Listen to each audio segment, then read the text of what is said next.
We're live. Welcome to Hello. Schell Games 360, folks. Welcome back.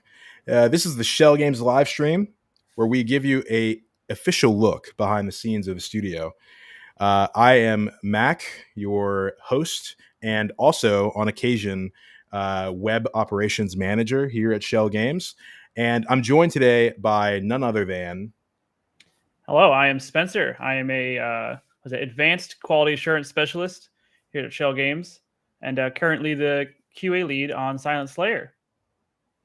which we'll be talking about today, alongside Among Us VR. Among Us VR just started up its very first limited time event, folks, the Lights Out mode.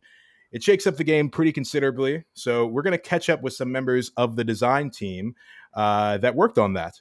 Let us know if you have any questions for them in the chat.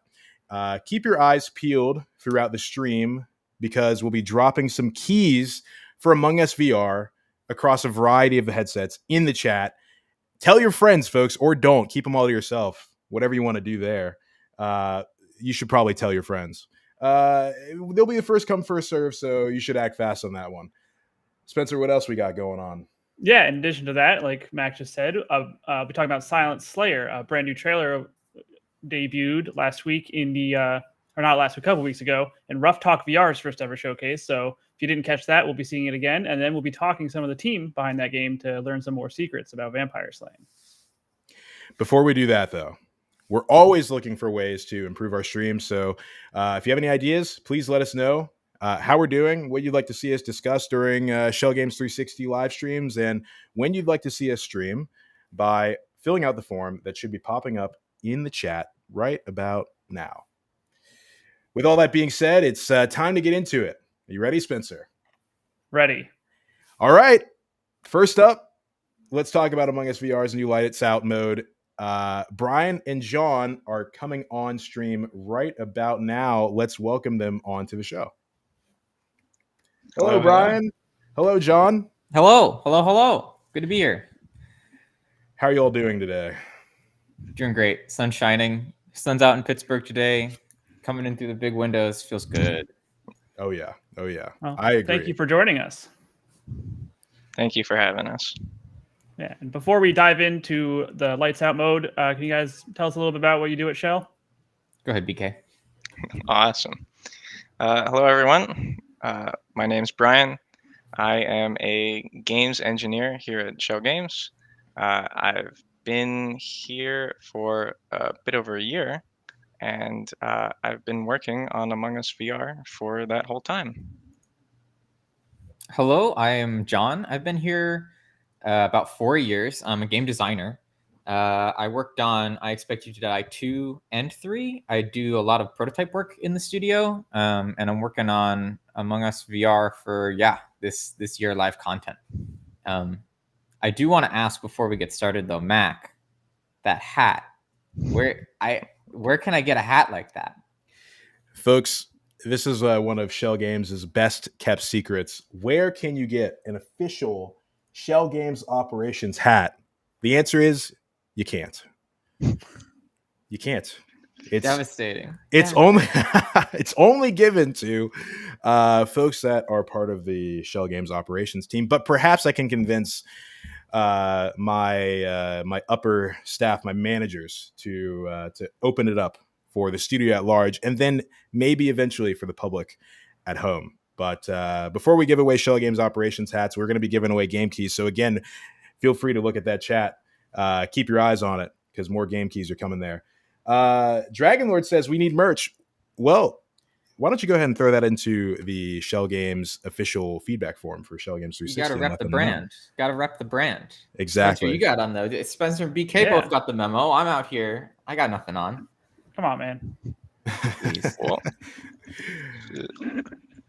Oh, you got the pizza shirt on. The double. Wow. You got the dev shirt on. Jeez, that's good. Oh yeah. Wow. You thought he didn't, but and yet, wow, that was amazing. Well, folks, we have a limited amount of time, so we have to, unfortunately, or fortunately, rather, I would love to talk about Among Us VR. Spencer, take it away, please. Yeah, so big thing in the lights out mode was bringing the engineer role into the game. So what was it like bringing in that new role and sort of any challenges that came along with it? I could definitely talk about this because I mostly worked on it. So I worked with Sam, one of our other designers, to really bring the engineer to life. Um, we obviously took a lot of inspiration from the original game, and it was definitely a good challenge, especially around the vents, considering in our game, you're physically in them. So we had to design a bit of new UI around that uh, to kind of get around some hurdles, display some extra information to the user. I think part of engineer too is uh, some of the balance that it brings to the game. So like there's a moment as imposter that comes up pretty frequently where we want to encourage people to use the vent system. It's there. It's a fun system to try to use in the game. But as imposter, when you use the vent system, you immediately out yourself, right? Everybody knows that's the imposter, and there's not really a defense that you can have against that accusation. And so by bringing engineer to the game, you at least have some sort of defense of like, well, if there's an engineer, no, I'm not the imposter. I'm the engineer, or I'm an engineer. There are multiple engineers, right? And so when we were adding this to the game, we found that just that little excuse of it's not me, I'm an engineer, led to a whole lot of fun, like social deduction-y moments throughout the whole rest of the game. That was fun to see. And just for me, playing the game a lot in QA, there was always that stress moment of hearing a vent open in the room. And now there's that added level of like, well, maybe I'm safe, but maybe I'm not. Yeah, I think that's a good thing to call out too. Like hearing a vent go off, part of me in my brain when I play is I now want to go see who has come out of the vent. So I'm running towards the danger as opposed to always just like running away from it. That's a fun tension. I agree.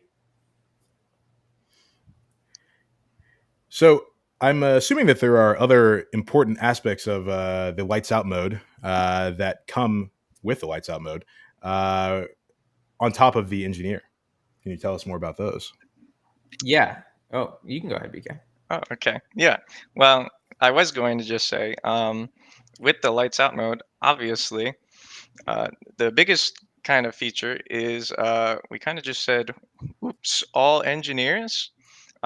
So I'd like to point out that everybody in the lights out mode who isn't an imposter is an engineer, which is also a ton of fun, especially in that kind of mind game scenario, because now the imposters get kind of free reign to vent as much as they want. But John, you can talk about the other parts of this as well. Yeah. So lights out mode broadly is, like BK said, all engineers and then some imposters.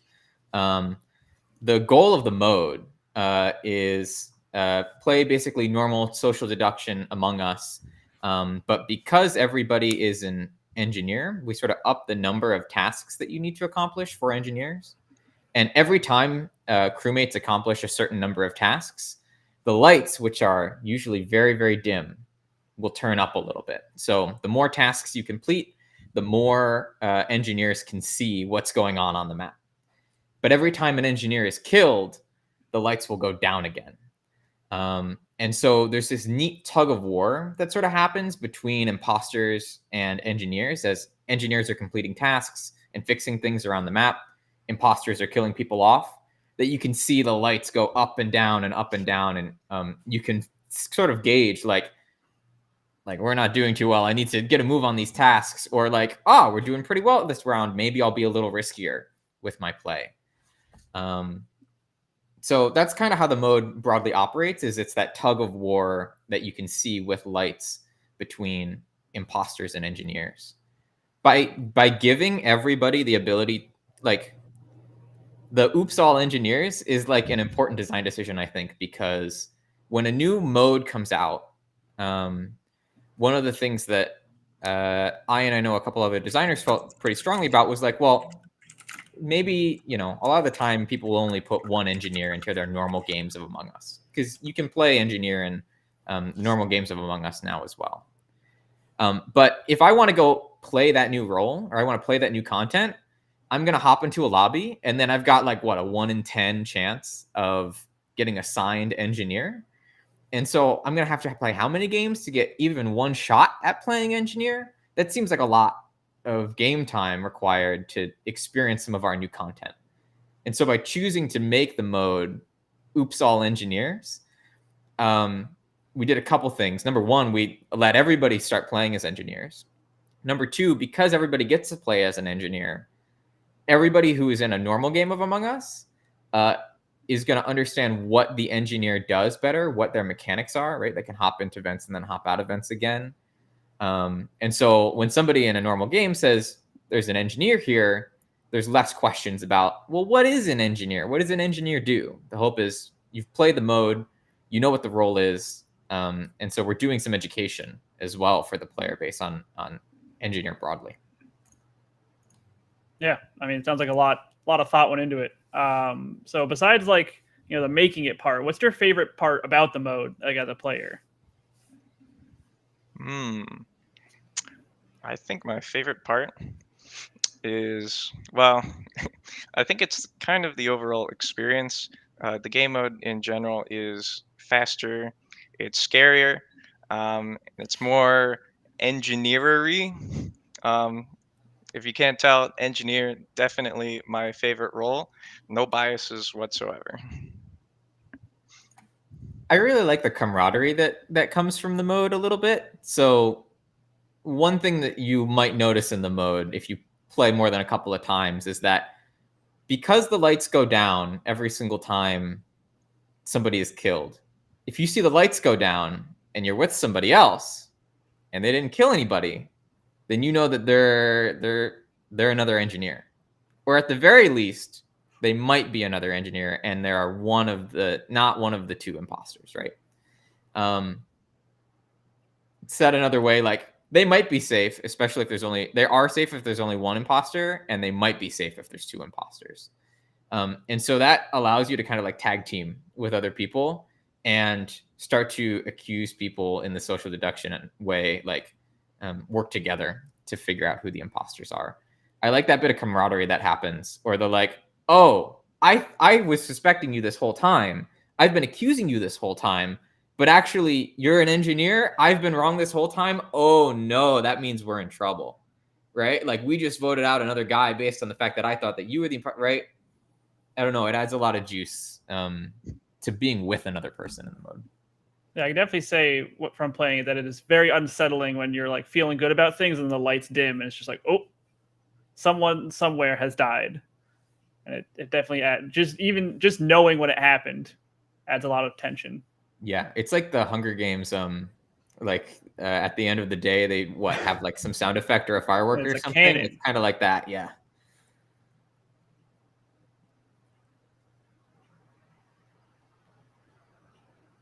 Mack, I think you're muted. Oh no! Thank you. I've got a question from Fear here, F3AR, that asks, will there be more special events in Among Us VR like this one? Yes, there will be. We are planning out different events for the future, and I think that's about all I can say. I'll add that we're planning out very fun special events for the future. I can probably add to that and say, like, yeah, that's the goal. Is that these limited time events, we're slicing them pretty thin in terms of the amount of time that we're like iterating and working on them to try to get out more content sort of out the door to you all. And so what that means is we're taking a look at sort of the game as a whole. This mode we put together pretty quickly, and so we wanted to keep the social deduction as the core of what the gameplay loop was, just to not mess with things too much. I know in the future we're definitely looking at asking the question, like, are there other ways to play Among Us VR than just social deduction? Is there another win condition potentially for crewmates or imposters or anything else that we throw in there? That's kind of the line that we're thinking down right now. So, folks, you should log on to Among Us VR whenever you can, and you might see a new LTE out there. You never know. There's always hints of the next thing in whatever thing we've just put out is, like, especially tech wise, like we're using each one of these to build on the last one that we were doing. So I hope over time you'll start to see that. Perfect. Thank you very much. What about the kinds of challenges you ran into from making Lights Out mode? Ooh, that's a great question. I know on the tech side of things, one of the biggest problems, not necessarily with the game mode, but in terms of adding the engineer itself, when we originally created the game, it was not really set up for more roles. It was kind of set up just for crewmates and imposters. So we've had to kind of look back at this old code and be able to create a new system for these roles to be added. It was definitely quite the challenge. I remember playtesting that a lot. And I feel like the solution we came up with was good in terms of giving us like future flexibility as well. One of the things that we had discussed was, like, right now we have two roles, basically crewmate and imposter. And those roles are also kind of like teams, right? Like you've got team crewmate and team imposter, but we didn't have that level of, like, what team are you on the back end. And so when we added engineers, the engineers are on the crewmates team. But we didn't have a way to say, oh, engineers are like, they share a win condition with crewmates. And so, like, that's not anything that's player facing. We don't use the verbiage like team to describe team crewmate, team imposter, team whatever else. But on the back end, that's kind of how we think of it. Is it's like, are you sharing a win condition with these people? If so, you're kind of like on their team. And a team can have many different roles inside of it. Awesome. Yeah, I mean, definitely shakes things up. Another question from Dragon Lord from the audience.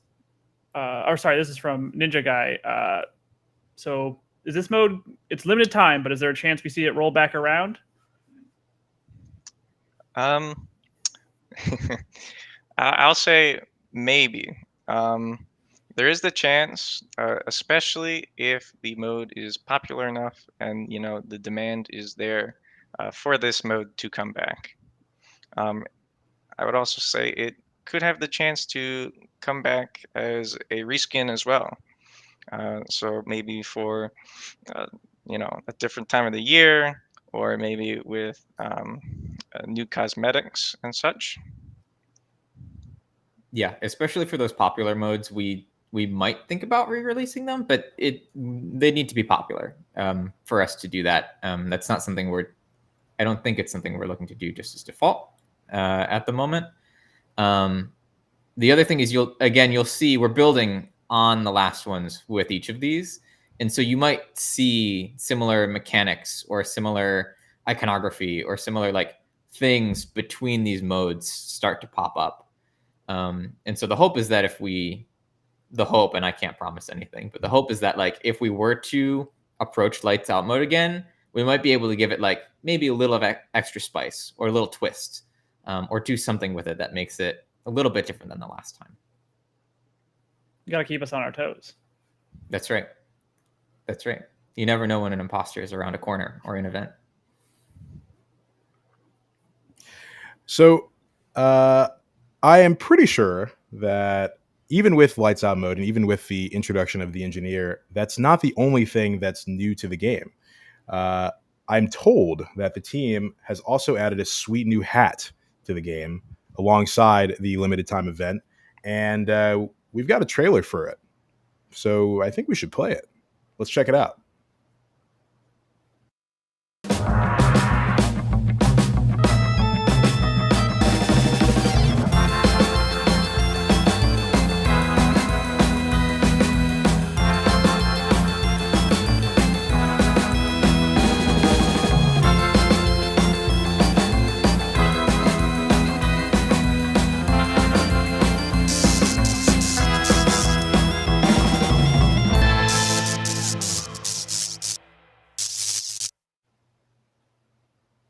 That was a good trailer. The moment with the light coming on and the imposter in the background, it's good. It's That good. ruled. Hats off to whoever did that. Good one. Hats off. I see you. Yep. It's okay. I don't have one. Unfortunately not. No. But maybe soon. That's right. Could you tell us a little about creating the special overscoped hat for the event? Go ahead, John. Go ahead. Yeah, we've got a bunch of just like hat ideas all the time. It's one of the fun things for our team to do is be like, okay, let's imagine a new hat on a bean. And one of the things we wanted to do was make an animated hat. So this hat is animated. It's our first animated hat that we've got in the game. And the reason why it's special is kind of for that reason. Performance is a big thing. BK, you can talk a little bit more about this, but like performance is a big thing for VR titles and for our title, especially since it's multiplayer.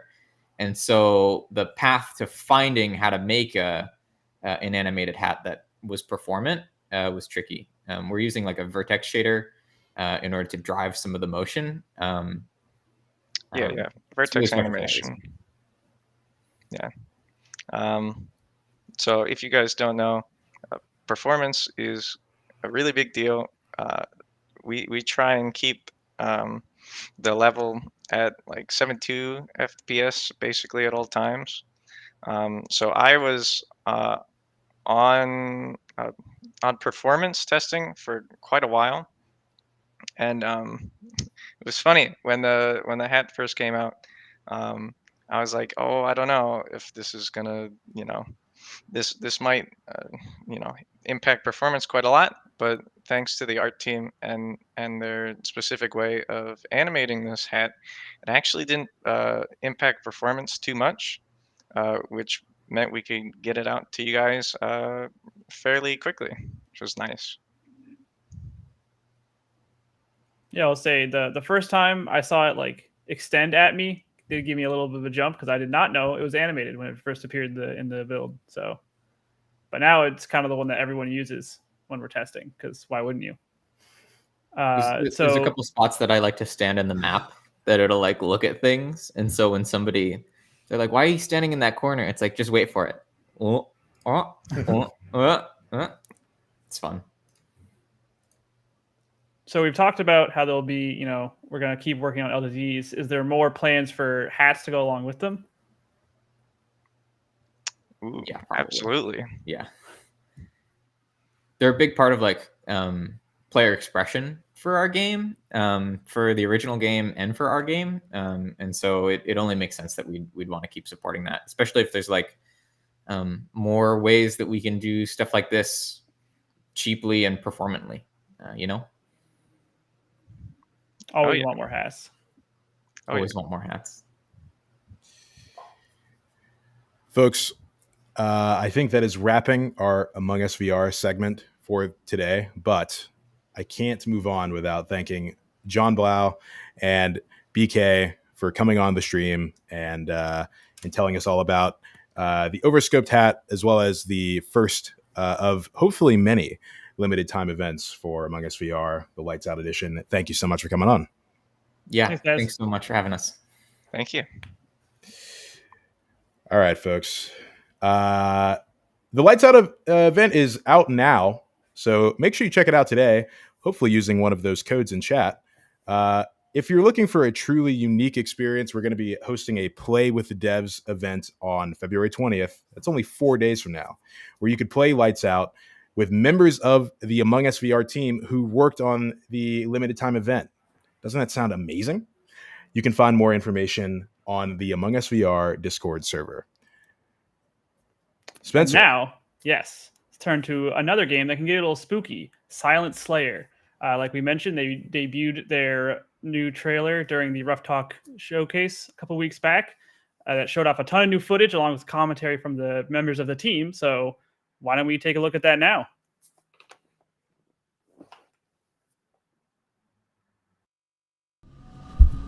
Stay calm.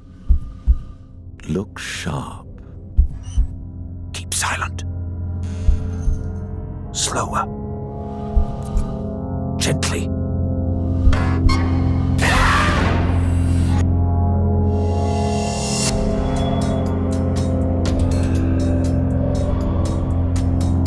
In Silent Slayer, you take on the role of a vampire hunter, infiltrating a castle filled with evil vampires. Your goal is to carefully disarm the traps so you can slay them in their sleep. When players first play in Silent Slayer, they will find themselves in a gloomy, creepy, and evil, but also incredibly gorgeous place called the Castle Czar. There are empty libraries, there are haunted hallways. These vampires wrote and engraved their magic spells in vampiric alphabets all over the castle and also on most of their defensive traps. So, often for the vampire, they can really tell the status and aesthetic preferences of whoever sleeps in there. Silent Slayer is a game of you directly in front of a vampire. Thanks to the immersion of being in VR, you are alone in the castle, and it's just you and a vampire who might eat you. Imagine a creature with bloody red eyes and sharp teeth jumping out of the darkness to attack you.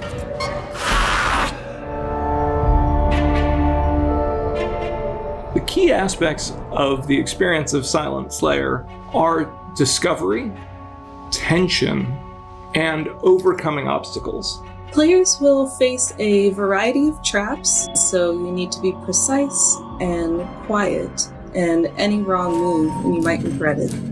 So at first you may see some tripwires, and you'll have to learn to carefully position your snips to get through those wires.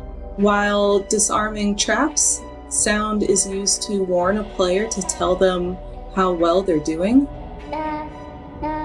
The watchful idol is a doll that watches the player, and if the player moves, the doll will start to scream just to tell the player, you messed up. Stop moving. Each chapter of Silent Slayer is broken into 2 halves. The first half is time with the book preparing for the coffin ahead. First, there are also bind stones that the player must assemble, kind of like a big 3D jigsaw puzzle. Certain traps require the use of certain tools, so the player really needs to understand which tool goes to which trap. In order to get to the vampire, the player must first find their heart. There is a tool that we refer to as the heart tool that players use to locate a vampire's heart wherever it may be in their chest. Then they perform the binding ritual to unlock the last magical barrier of defense that's keeping them from killing this vampire, and also bind that vampire in place. And so we want players to feel scared, we want them to feel the tension of those moments, but ultimately we want them to feel accomplished when they finally succeed in their goal and slay the vampires of the castle.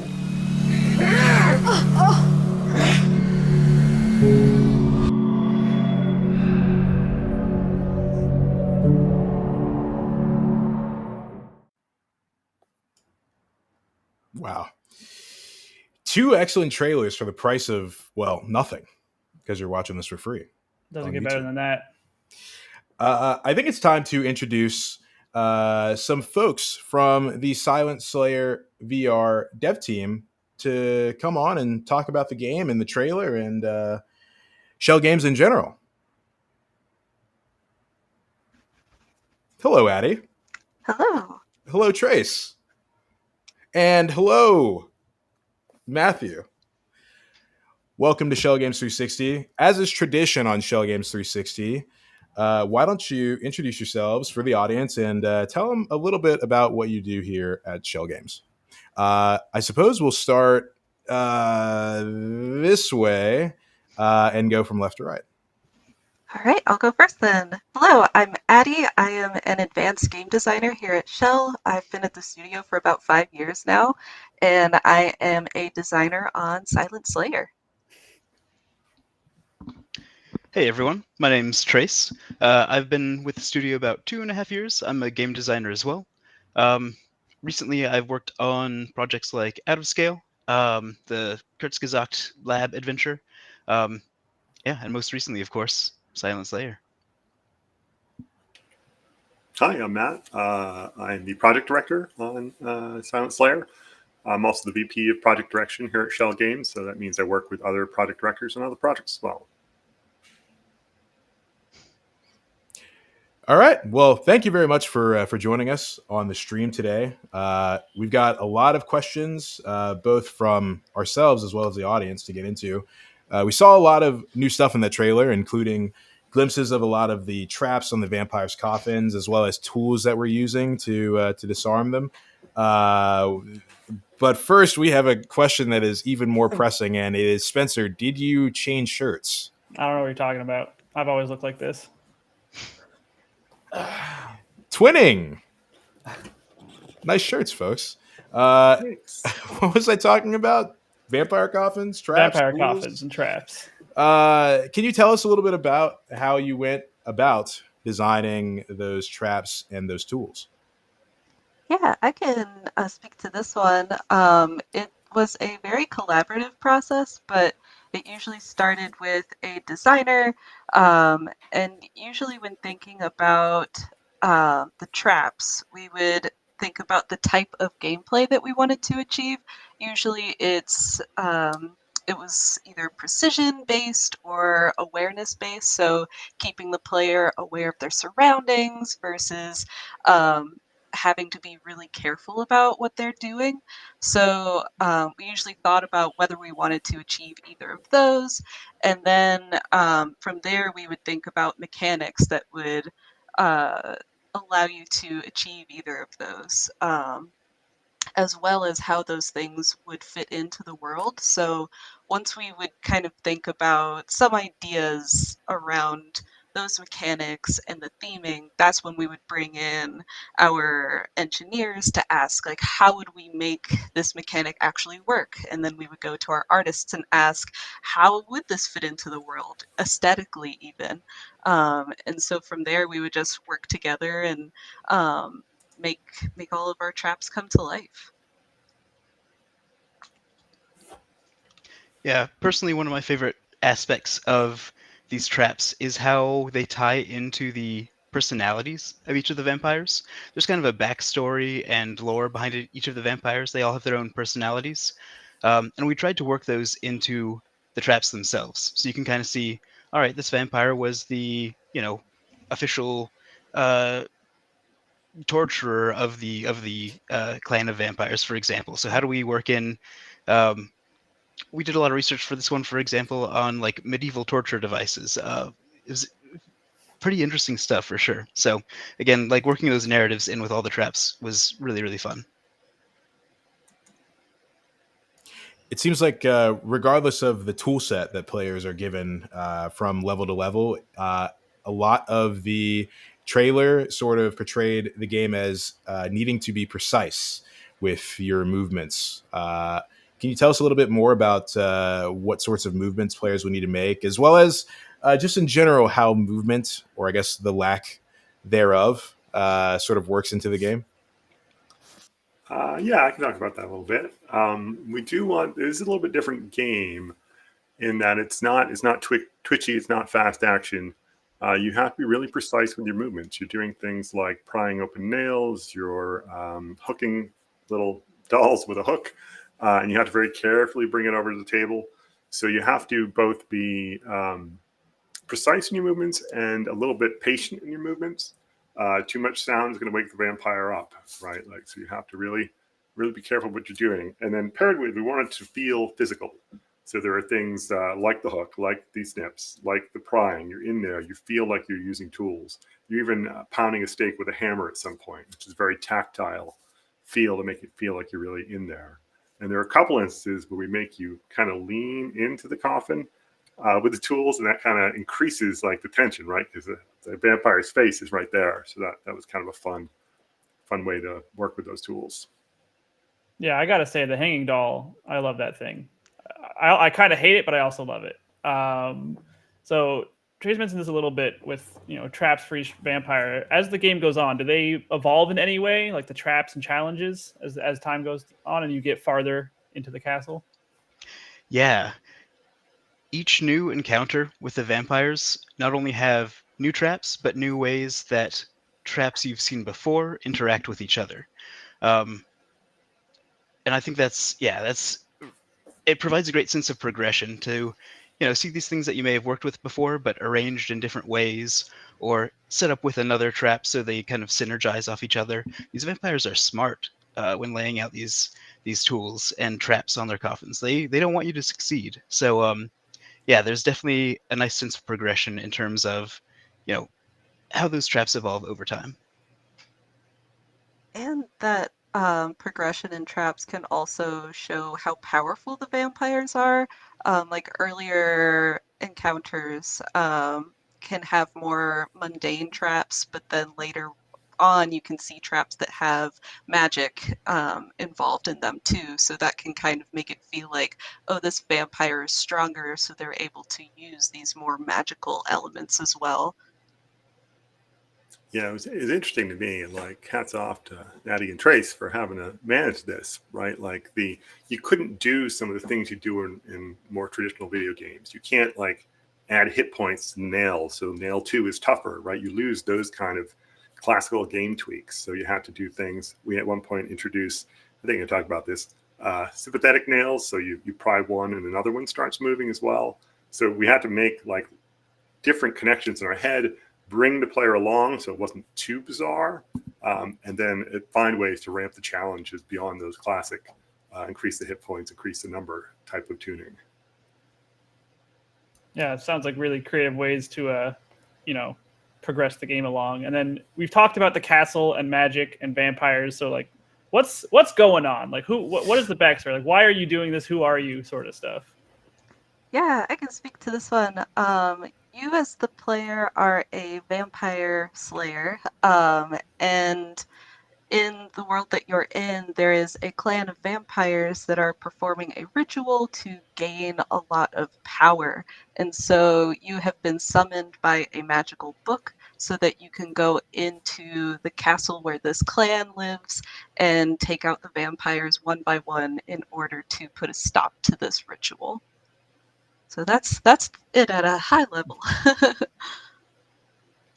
Yeah, I love how much backstory was built for this game. We also have a full like vampire language with these like glyphs.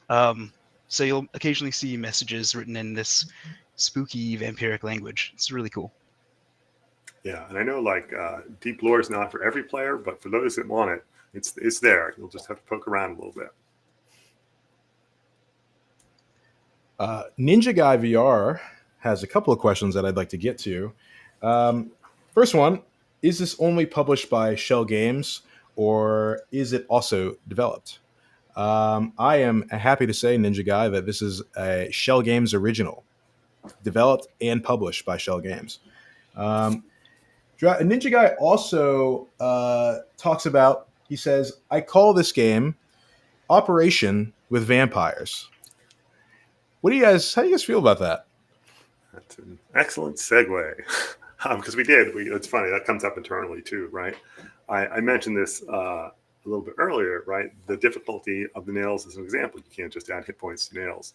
This is a very physical, tactile game. And Operation really is not a bad comp for it, because you need to be skillful in it, very precise movements, and you get that little buzz of a jump scare, right? So it's definitely in that vein.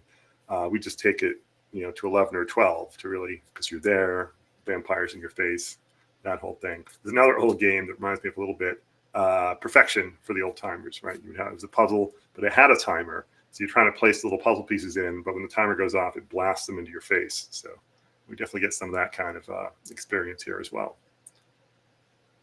I feel like one of the cool things about one of the most fun things about Operation as well is standing around with your friends, all sitting around the table, watching the one person.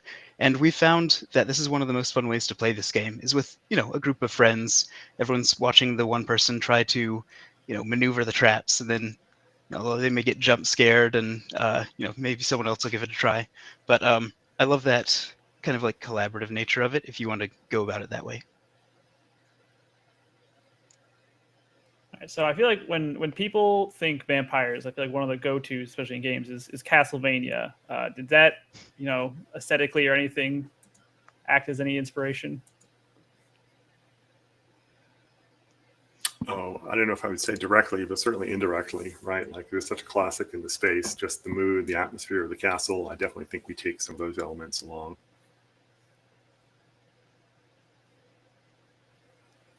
All right, and then, go ahead, Trace. If anyone has watched the Castlevania show on Netflix, you may recognize one of the narrator in our game. So I don't know, keep an ear out. Something that's been on my mind pretty regularly when playtesting or watching trailers for Silent Slayer is the scare factor of the game. How would you classify the scare factor of the game?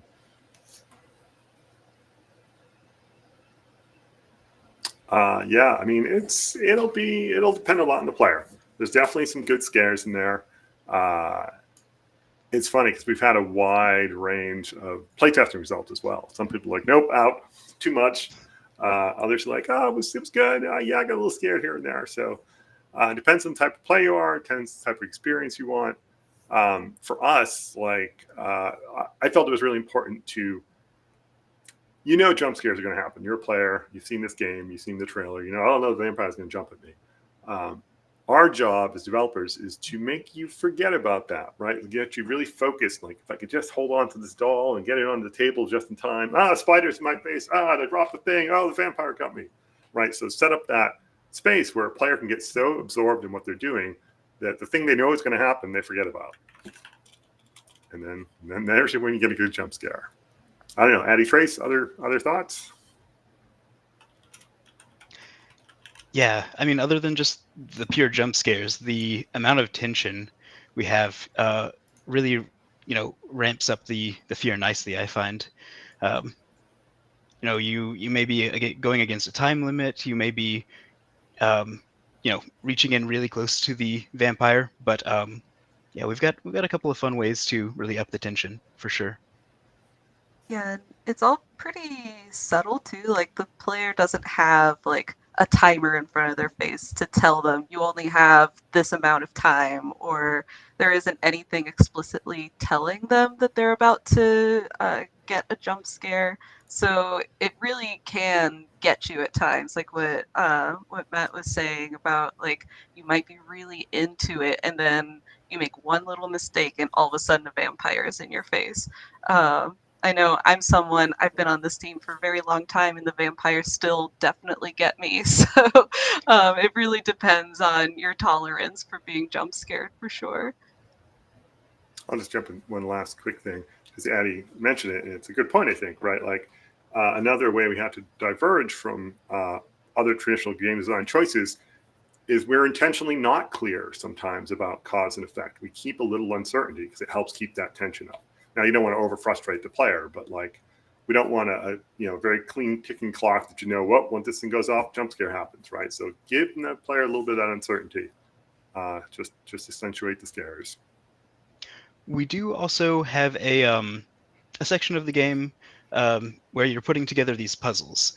That's kind of a nice less tension-filled, less horror-filled experience where you get to learn about the next vampire coming up. It provides a very nice kind of roller coaster in terms of scariness, I'd say.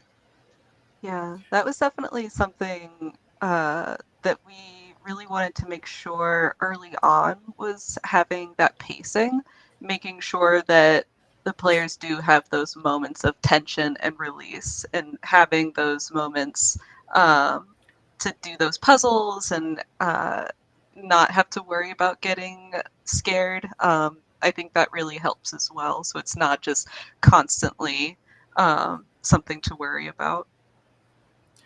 So the tension dial is not dialed up to 11 all the time.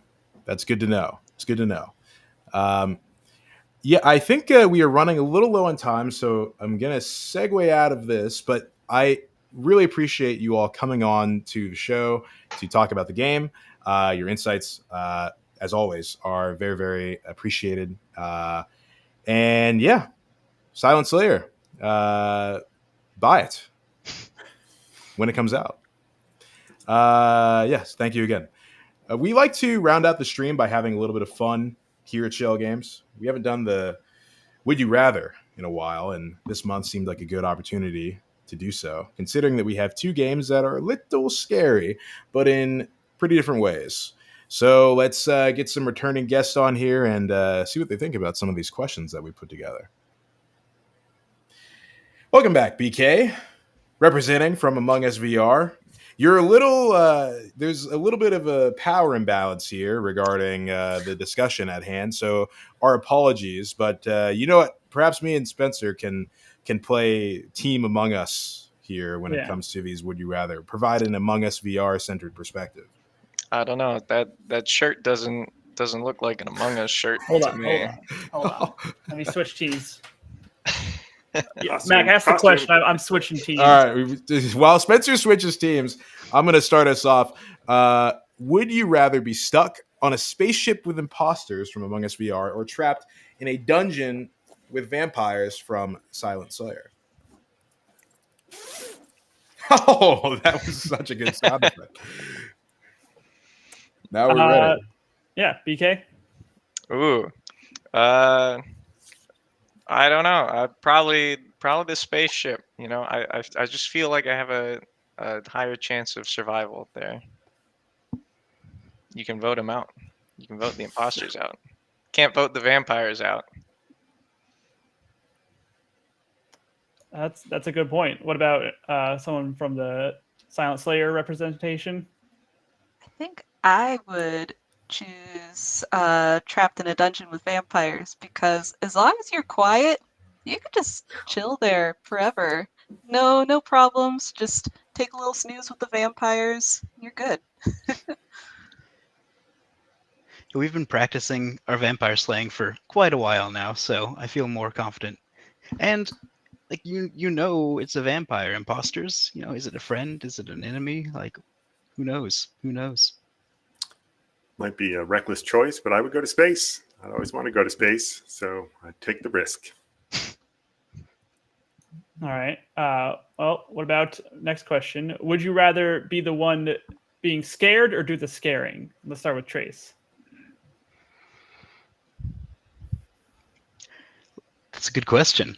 Let's see. I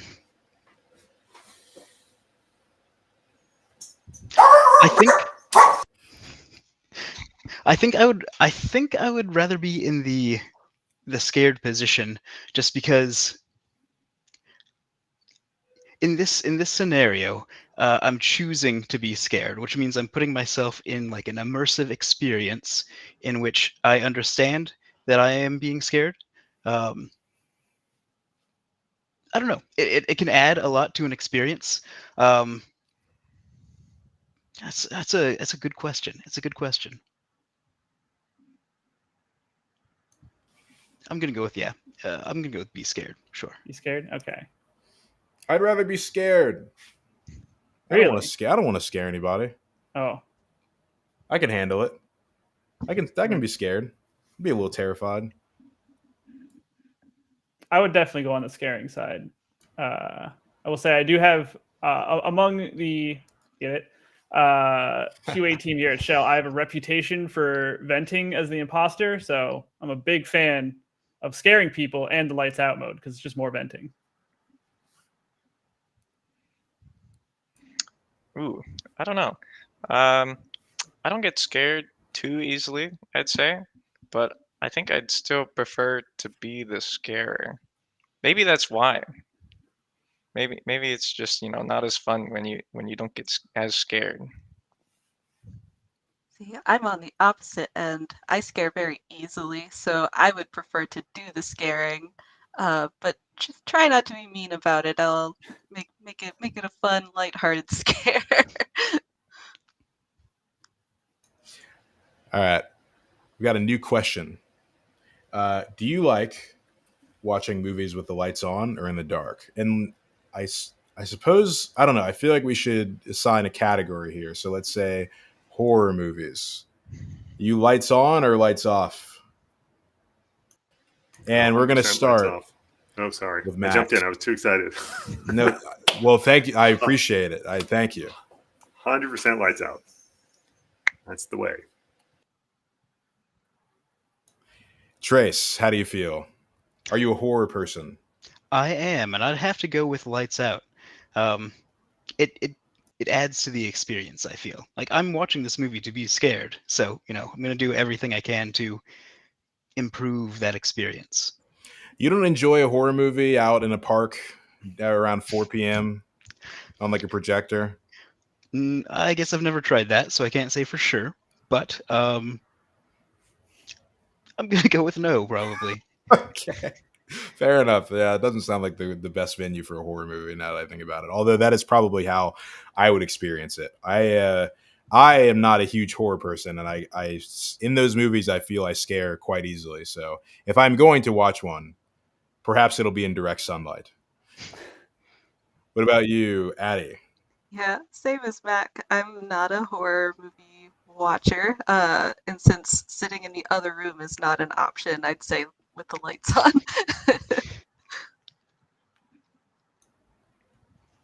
Brian, Spencer? Ooh, I'm not much of a horror movie watcher, but like, if you're gonna watch a horror movie, you gotta do it with the lights out. It's the only way to do it. I'm definitely going to be team lights out. And as a big horror movie and just movie person, I will say horror movies are also the only time I'll permit talking during the movie. Sharing in the horror is a big part of that experience. But if it's not a horror movie, no talking. I agree with that on the whole. Yeah, for sure. But talking during a horror movie is not something that I have. Well, I guess I don't watch a lot of horror movies, so I haven't experienced that at all. But it's not something I've heard of. But that does sound nice. Maybe watching a horror movie in a group would be nice. I don't know if I could do one just by my lonesome, sitting at my computer with the lights out and all of the shades drawn. That sounds terrifying. All right. How about this? Would you rather be in a confined space, such as a vampire coffin, perhaps, or in the dark? We're talking complete, total pitch blackness. Tough question, I know. Let's start with Spencer. I'm going to have to go with dark. I feel like I still have options there. Confined space, I'm kind of at the whim of whatever has led to me being in that confined space. And I've experienced pitch darkness before, so I kind of know what I'm getting in. I've never been locked in a coffin. Yeah, I guess the venue of incomplete darkness matters there, but we don't have time to elaborate. Coffin or darkness? BK, go. Ooh, it kind of feels like a toss-up to me.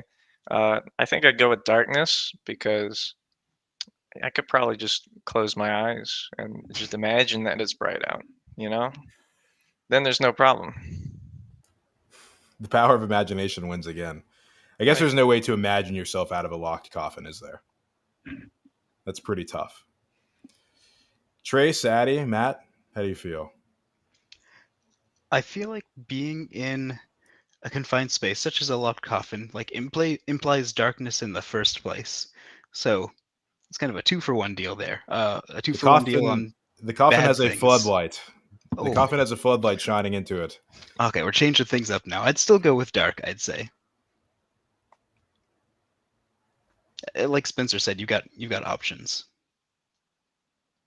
I'm going to be the outlier and say confined space because you at least know what's in the room with you. Yeah, gotta go darkness. Confined seems too hopeless in there. All right. Fair. This one I feel like is going to really put people on the spot. Would you rather win via sabotage or murder? Let's start with Mack.